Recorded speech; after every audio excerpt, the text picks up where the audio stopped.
Tenet ewan destennement deus misevrel daouvil nav. Ur barzhoneg. Skrivet gant kemo ar yaoudet. Café à thé. Mais, café.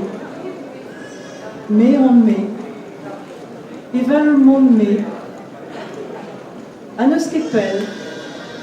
War bouez nebeut. Tamm a tamm. Klastan epret. Chom. Digor a didrabas. Dibouan a dizaoun. Met kavet meus. Al c'hwio ken louf. A ken kuz. Kavet meus.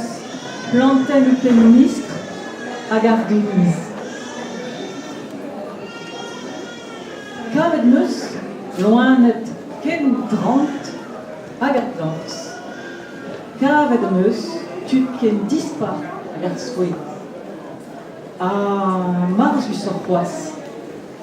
Ur gwek ken esklan hag an amant.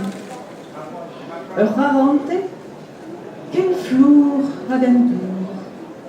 Te. Pe war nugen a viz gwengolo daouvil eiz e vez skriv.